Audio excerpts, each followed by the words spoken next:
दशा समिति की बैठक का आयोजन हुआ है तो ये बड़ी खबर आप तक पहुंचा रहे हैं कि सीएम धामी ने बैठक की अध्यक्षता की है।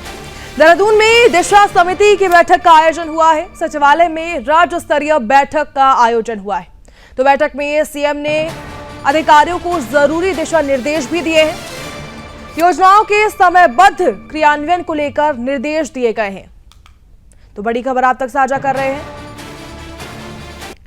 सीएम धामी ने बैठक की अध्यक्षता की है। सचिवालय में राज्य स्तरीय बैठक का यह आयोजन हुआ है जिसमें बैठक में सीएम ने अधिकारियों को जरूरी दिशा निर्देश दिए हैं। योजनाओं के समयबद्ध क्रियान्वयन के निर्देश जो हैं वो अधिकारियों को दिए गए हैं।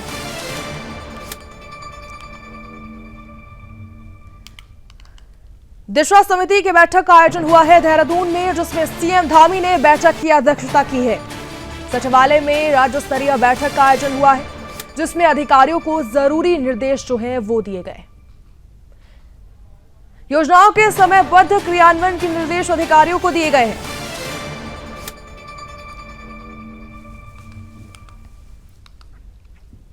देहरादून में सीएम पुष्कर सिंह धामी ने आईटी पार्क स्थित राज्य आपदा परिचालन केंद्र से प्रदेश भर में भारी बारिश से प्रभावित इलाकों की समीक्षा की है। खासकर चमोली के नंदानगर इलाके में आई आपदा को लेकर उन्होंने अधिकारियों को राहत और बचाव कार्य और भी तेज करने के निर्देश दिए हैं। सीएम ने चमोली के डीएम संदीप तिवारी से सीधे हालात की जानकारी ली और गंभीर रूप से घायल लोगों को तुरंत एम्स ऋषिकेश एयरलिफ्ट करने के आदेश दिए हैं। सीएम धामी सुबह से ही लगातार जिला प्रशासन और आपदा परिचालन केंद्र से जुड़े अफसरों के संपर्क में रहे और एक एक काम की मॉनिटरिंग करते रहे।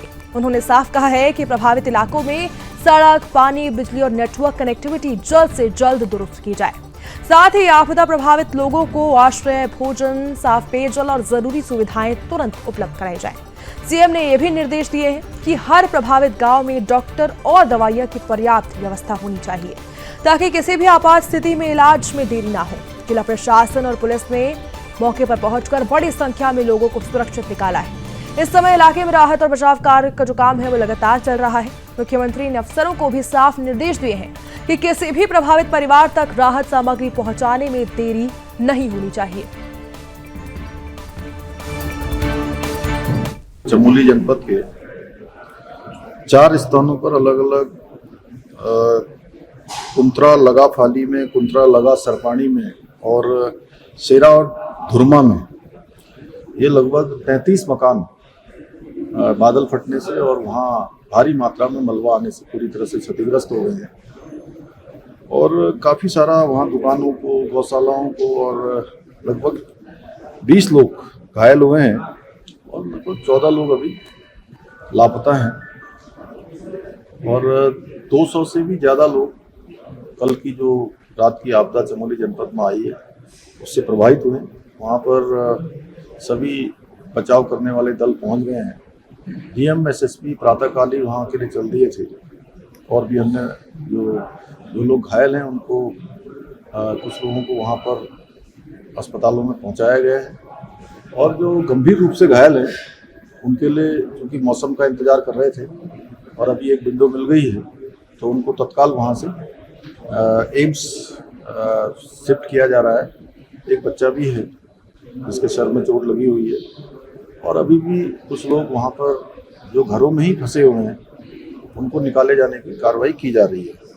एनडीआरएफ, एसडीआरएफ, आईटीबीपी और पुलिस के लोग पर्याप्त संख्या में वहाँ पहुँच गए हैं और भी जो लगातार हम लोग अभी यहाँ से डीएम से एसपी से लगातार यहाँ से संपर्क में हैं। वहाँ के स्थानीय लोगों से, वहाँ के विधायक जी भी, गोपाल राम टमटा जी भी प्रातःकाल से इस बचाव कार्य में लगे हुए हैं, अन्य लोग भी लगे हुए हैं। हमारा पूरा प्रयास है कि सभी को सुरक्षित स्थानों पर पहुँचाया जाए और जो देहरादून के आसपास आपदा आई थी जिसके कारण से सड़क मार्ग, बिजली, पानी, तमाम प्रकार के जो मार्ग जो है अवरुद्ध हुए थे उन सभी को रिस्टोर किया जा रहा है। काफ़ी सारा रिस्टोर अभी तक हो चुका है। जो लोग शिविरों में हैं उनको भी हर प्रकार से देखभाल की जा रही है। हमारा प्रयास है कि जल्दी से जल्दी हम जो है इन स्थितियों को सामान्य करें। सर, सितंबर लगभग आधा निकल चुका, अभी भी सितंबर को लेकर अनुमान है कि बारिश और जगहों पर होगी तो जिलों को आपने सभी डीएम्स को अलर्ट करने रहने को कहा गया। सभी पूरे सितंबर माह में पूरे समय अभी तक जब तक हमारा मानसून पूरी तरह से थम नहीं जाता है तब तक सभी जिलों को, सभी आपदा प्रबंधन के लोगों को और एनडीआरएफ, एसडीआरएफ, जितने भी एजेंसियां हमारी काम करती हैं, सभी को अलर्ट मोड में रखा गया है। मौसम विभाग से भी लगातार हम लोग संपर्क कर रहे हैं और मौसम विभाग की जिस प्रकार का अनुमान है उसके अनुसार सभी को अलर्ट मोडों में रहने के लिए, और नदी नाले ऐसे स्थानों पर जो उसके किनारे रहने वाले लोग हैं उन सभी को सुरक्षित स्थानों पर पहले से ही जो है ले जाने के लिए कहा जा चुका है। क्योंकि सर यात्रा अभी माना जाता है 15 सितंबर का मौसम ठीक होगा, यात्रा अपने रिदम पे आएगी, तो आपके यात्रियों से अपील बतौर मुख्यमंत्री। देखिए, यात्रा अभी हमारी बद्रीनाथ जी की, केदारनाथ जी की, गंगोत्री की और यमुनोत्री की सभी जगह अभी सुचारू रूप से यात्रा चल रही है। लेकिन फिर भी हमारा यात्रियों से कहना है कि अभी जो 4-5 दिन मौसम विभाग के द्वारा और मानसून का जो समय है उसमें मौसम की जो भविष्यवाणी होती है या अनुमान जो किया जाता है उसके अनुरूप ही अपनी यात्रा को नियोजन करें, जिससे कि उनको किसी प्रकार की परेशानी न हो। वैसे हमारा संपूर्ण प्रयास है कि ये दूसरे चरण की यात्रा भी पहले चरण की जिस प्रकार से यात्रा हुई, अच्छे प्रकार से लोग श्रद्धालु आए, तीर्थयात्री आए, अपने दर्शन किए और सुरक्षित और आसानी से वापस गए। हमारा प्रयास है हर एक यात्री जो भी आएगा उसकी सुरक्षा हमारे लिए सर्वोच्च प्राथमिकता है। सर, जिस तरीके से आपदा आई है, आप निर्देश भी दे रहे हैं, लेकिन कई जिलों में ये देखने को मिल रहा है कि अधिकारी रिस्पॉन्ड नहीं कर रहे हैं। बहुत दिक्कत आ रही है। पिथौरागढ़ में भी इस तरह की शिकायत आई, देहरादून में भी आई है।